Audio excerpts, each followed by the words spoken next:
Hey everybody, Elizabeth Nader, the Nader Narrative Jersey First TV, back with you with another incredible congressional candidate. We are bringing them all to you. New Jersey, you have some great candidates to support, and this one is no different. Darius Mayfield, welcome to the show. Thank you for having me, Elizabeth. It's always good to be here with you.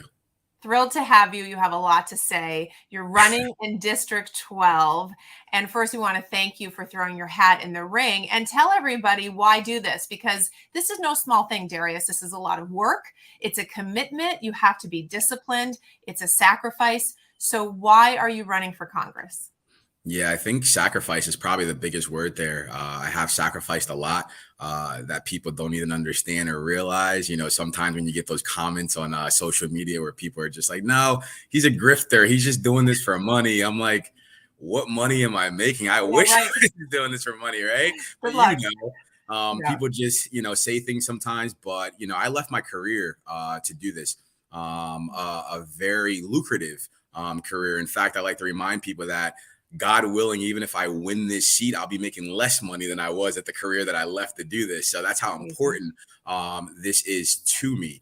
And, I decided to do it because, especially over the last few years, during the last administration, the Trump administration, I just felt like the way our elected officials, especially the career politicians that were in there, the way they were talking to people were just unbecoming of elected representatives. Whether it was Joe Biden's comments calling us Neanderthals or, Hillary Clinton's comments. And, regardless of how they feel and regardless of what party you're in at the end of the day, once you are elected, you are there to represent all people. And the way that a lot of our elected politicians talk nowadays, and sometimes it comes from both sides of the aisle, you can really tell that they're only there to represent a certain segment of people or themselves at the end of the day. Because if they were there truly to represent everybody, they wouldn't talk the way that they talk. They wouldn't say the things that they say, understanding that those things have ramifications and they affect those same, people that they actually represent in their districts, regardless if they're in their party or not. So I just wanted to throw my hat in the ring to show people something different, to inject some unity back into our politics.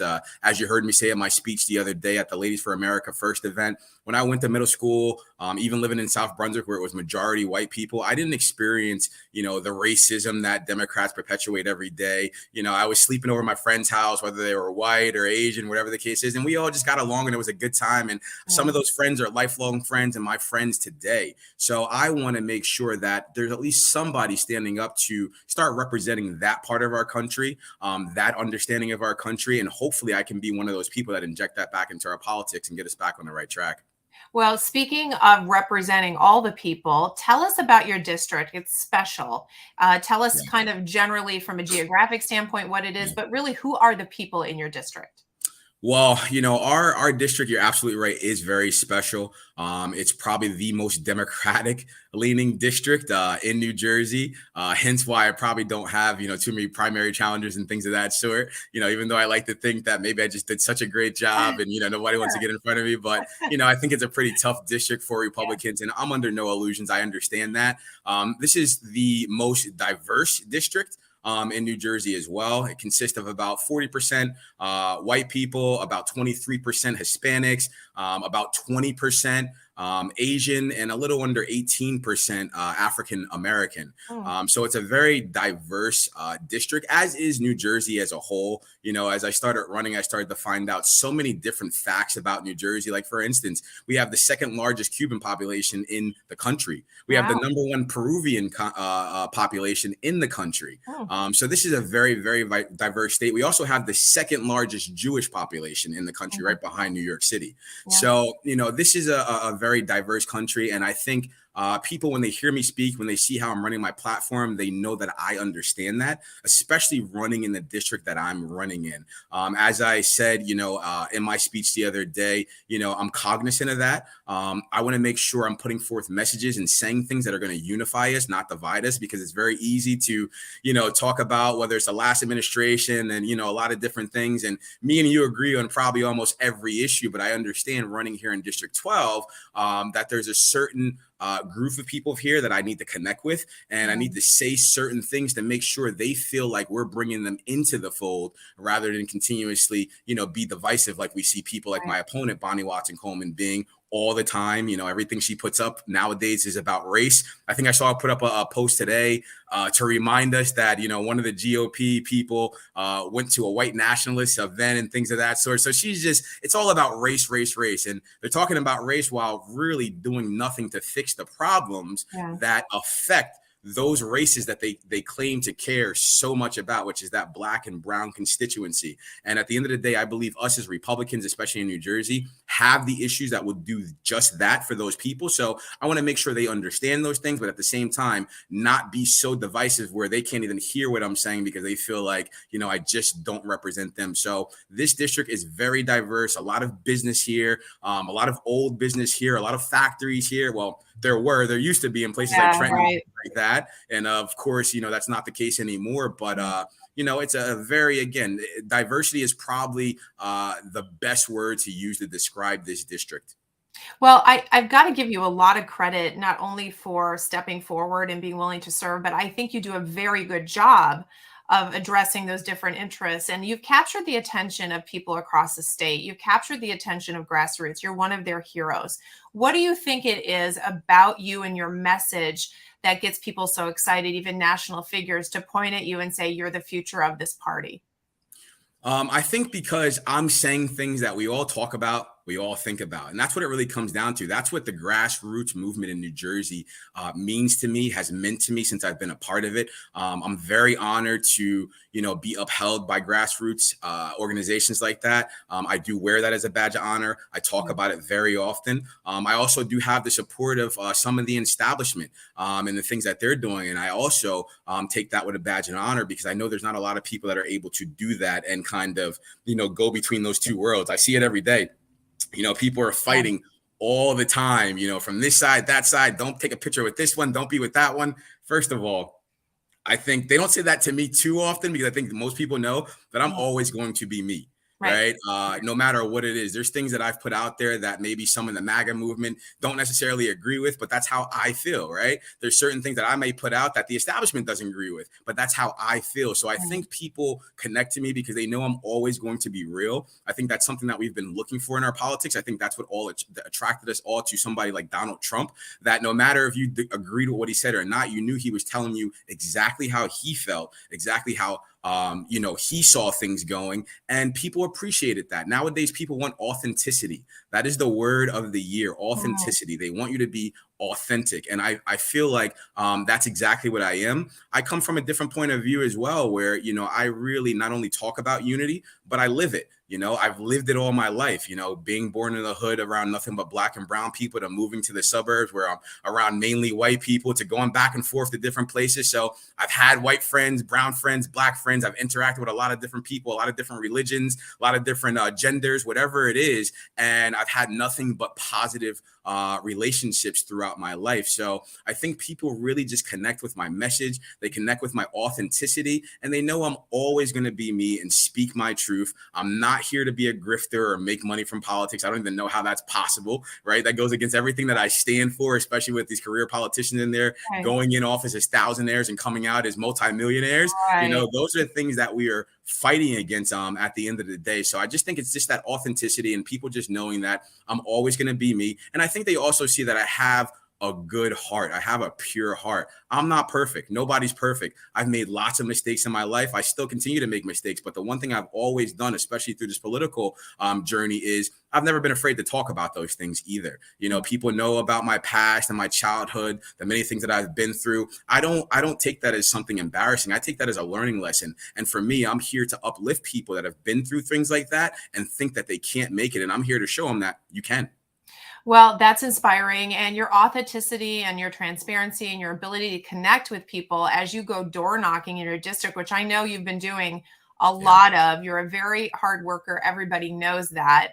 As you talk to these people who maybe have never been involved before in an election, in some cases, we're looking at new voters this year, really, who are sort of waking up to a lot of this. What are they saying to you? What are they saying, Darius? Like, these are the top things that keep me awake at night. Well, shout out to Joe Lukac over in Manville, who's the president of the city council over there. I was talking to him this morning, and they actually just flipped 8 Democrats from Democrat to Republican just right? yesterday. I So know. it's happening all over. And I told him, it's funny he's talking about door knocking, because the next thing I said is just wait till I start door knocking. I'm going to be transferring people left and right.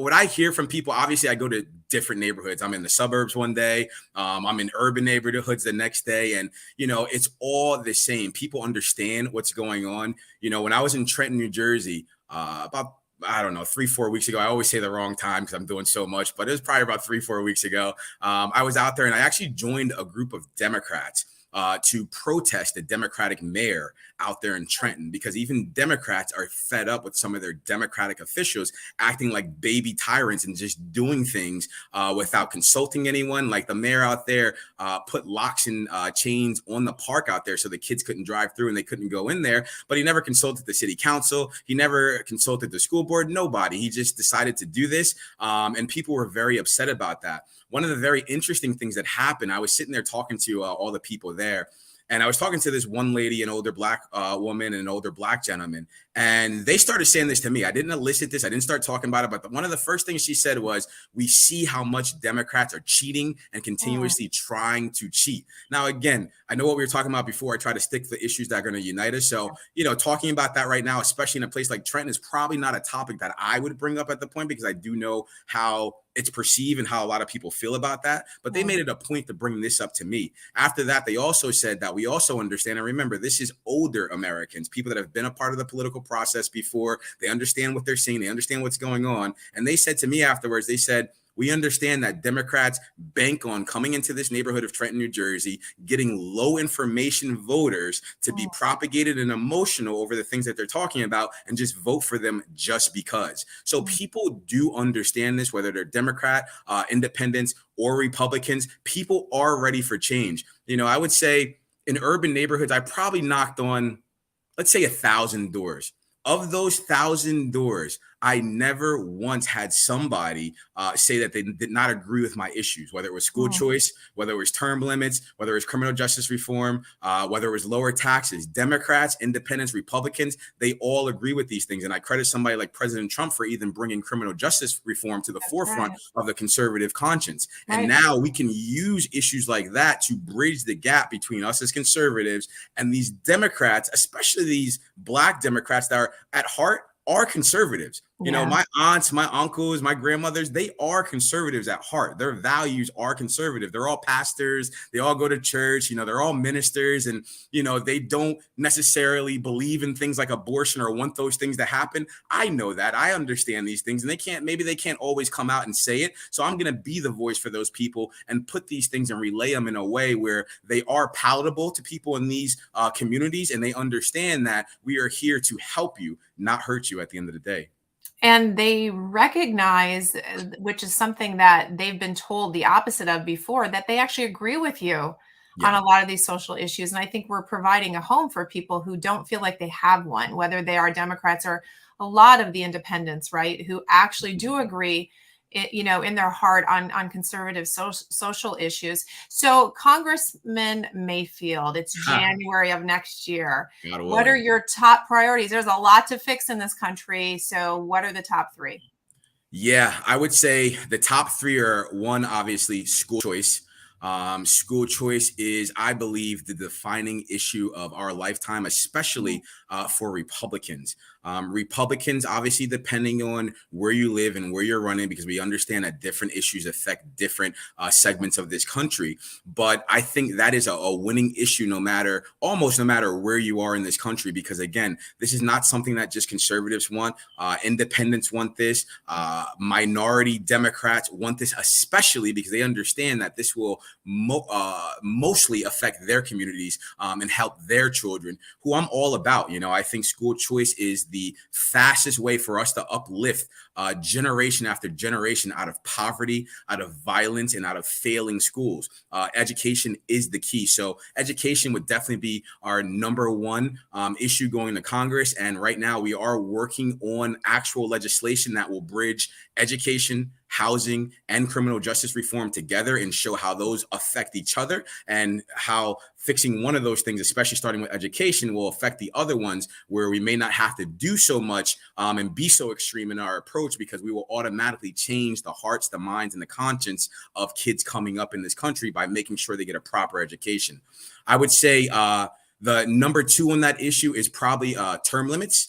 And, term limits, again, is just another bridging issue. It bridges Democrats, independents, and Republicans together, because every single independent that I talk to, every single Democrat that I talk to, anytime I bring up term limits, they're like, absolutely, we want that. We see what's going on too. We see these guys, playing in the stock market, getting tips ahead of time and becoming multimillionaires when they came in there. I can't wait to see what AOC is worth after she leaves Congress. Okay. This girl is a bartender in the Bronx. Let's see what her net worth is after she leaves Congress, because if it's anything above the $175,000 a year she's making as a congresswoman, we have a problem. Yeah. And I want people to hold me to that same standard. If God willing, I'm able to make it to Congress, because I'm not going there to make money. I'm going there to make a difference. Right. I would say, and just one more part of that, which is very, very important, because even some conservatives that I talk to, donors that may not necessarily agree with term limits, they all agree on the second point.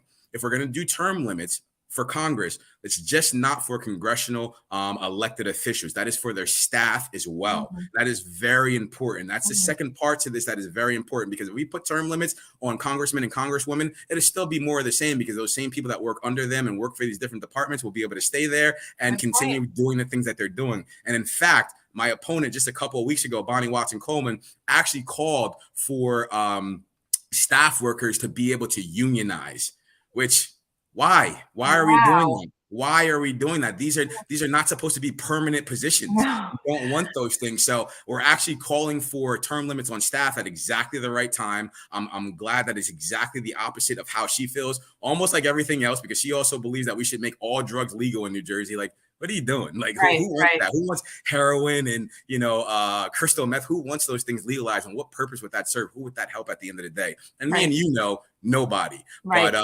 unfortunately, on the Democratic side, they actually think these things are sensical, when the rest of us are looking at them like they're very nonsensical. But that's just how they operate. And that's why we're going to have a red tsunami this November. Yeah. Lastly, I think one of my most important issues, and this is not necessarily a legislative issue or anything that we need to put down on paper, but it's really just unity. And as I said before, not unity just amongst conservatives and Republicans, because I think we have a lot of that, but unity amongst a larger American family. Again, whether you're black, white, brown, Democrat, Republican, independent, Muslim, Jewish, Christian, or Catholic, none of that matters at the end of the day, because we all mostly want the same things. Most of us want the same thing: life, liberty, the pursuit of happiness, and our kids and their kids to have more and better opportunity than we had growing up in this country. And the only way for us to ensure that we do that is to vote red this year and put some of Joe Biden's power in check. So unity is very important for me. As everybody knows, my motto is not black, not white, American. And I mean that with all my heart, because again, that's how I grew up. Whether it was in the hoods of New Brunswick and Newark, New Jersey, or the suburbs of places like Freehold and South Brunswick, New Jersey, no matter what it was, those racial disagreements, that racial division is not something me, my friends and our people really dealt with or felt like that. We all got along. We all loved each other. And of course, we had our problems, but race just wasn't one of the things. So I want to make sure and always continue to speak to unity, bringing us all together, because as I always tell everybody, there's a lot more of us than it is them. And the last thing they ever want us to do is come together, because once we do, there will be no more career politicians in this country. Oh, that is so true. And I know you are known for that unity. It's a great part of, your positioning. So let's do a lightning round as we wrap up. So I'm going to give you some things we didn't talk about. Just quickly give me your position on them. Okay. Let's start with the Second Amendment. Yes, ma'am. The Second Amendment, I'm all for it, and I'm all for protecting our rights. And I am also for the expansion of those rights in the state of New Jersey. And the funny thing is, it's not just white conservatives that are for that expansion, black Democrats, brown independents. We are all for that expansion, because we want to be able to keep our families and our homes safe at the end of the day. Great. Medical freedom. Medical freedom. I'm all about it. I'm all about respecting the nuances, which we don't see enough of nowadays. And I think it's that laziness that's put us in this situation with our elected officials. We see all these reports coming out now that, especially during the Delta variant, that those with natural immunity, like myself, I had COVID over a year ago. Knock on wood, haven't had it since. And I believe I'm very much protected and have been around people that have, whether they are COVID or just sick since then, and have not repicked it up myself. So we see reports coming out of places like Israel where people that had natural immunity during the Delta variant had more protection than those that actually got the vaccine. So we need to respect nuance. I'm all about medical freedom. I'm all about religious freedom at the end of the day. And we need to get back to that and make sure that's strongly protected. Energy policy. Well, energy policy, man. There is none right now. I thought the Trump administration's energy policy was great. The first time we were energy independent in over 40 years, opening up new drilling, approving the Keystone pipeline, doing things of that sort, opening up the drilling sites in places like Alaska where we need it. And as we can see right now, we definitely need it. We are in a situation right now that the Biden administration came in, wiped out our energy independence, and then shut down the Keystone pipeline here in America, but actually advocated for the pipeline connecting Russia and Germany. And now we have Russia attacking Ukraine. We're still buying $1 billion or so worth of gas a day from them. So essentially, we are one of the people financing the war over there. On top of that, now they want to maybe stop buying the oil, but they're negotiating with Iran and Venezuela to buy their oil instead. Two other communist regimes that can be a serious problem for us at the end of the day, that we know finances our enemies and different organizations around this world to wreak havoc all over the world. And this is what the Biden administration has chose to do. So I am all for energy independence. I am all for the Keystone pipeline. I am all for opening up our drilling sites in places like Alaska to start making cheap oil so we don't have to depend on these tyrants and these communist leaders for our energy. Great. Okay. What about the border? I know that's important to you as well. Well, as you know, I've visited the border more than Joe Biden and Kamala Harris since they've been in office. I've been down to New Mexico and Texas. I was also back in McAllen, Texas, a few months ago to go to the border. I'm sure you saw the video that I put up where one night we actually went down there and saw firsthand hundreds of people crossing the border into this country. This is something that I got to experience firsthand in a car, driving next to them as Border Patrol was meeting them and sending them to some compound within the country. It's a problem. Once again, we can go back to the Trump administration. This is a man that came into office, and before he ever said one word, once he was elected, our border crossings went down to their lowest levels ever. That showed you just how much people understood who they were going to be dealing with, and that this was a man that was America first. From there, he put in policies like the Stay in Mexico policy, the first time in our history that we negotiated a policy like that with the places like Mexico, Guatemala, and those other South American countries where they were now forced to keep people seeking asylum in their country until we vetted them and gave them the okay to send them up to our country. And from there, we could do a proper exchange.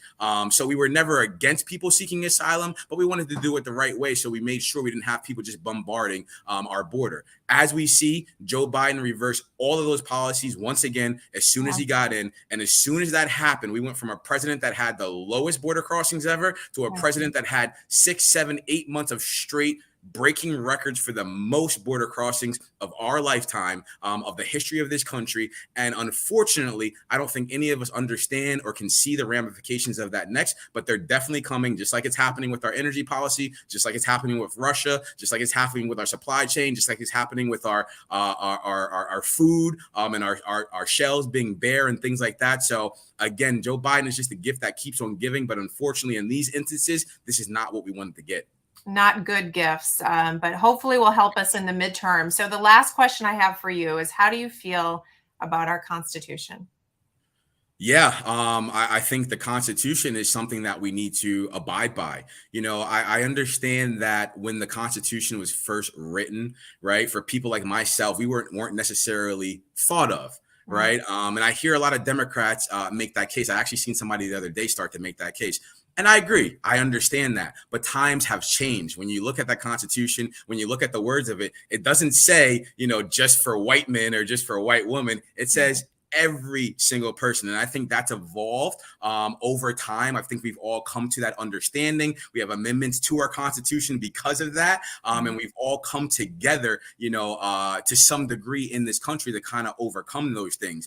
And I do think people like Joe Biden need to start abiding by our Constitution. So, for instance, with this whole war in Russia, this man better not put any troops on the ground in places like Ukraine without going through our House of Representatives, without knowing that this is what the people want, which I do believe the people don't have an appetite for us putting troops on the ground out there, which I don't blame them. At the end of the day, this is not necessarily our war, even though our hearts and minds go out to the people of Ukraine. But we also have to recognize that we're part of the reason why we're in this war in the first place. I put up a post today when it comes to those old career politicians, those neocons in NATO, they've been pushing up on Russia's doorstep for a long time. And I know after World War II, that wasn't supposed to be the case. And we had gave them certain assurances, just like Russia gave certain assurances to Ukraine, that we weren't going to do that. Unfortunately, we have a bunch of warmongering politicians in this country that love war.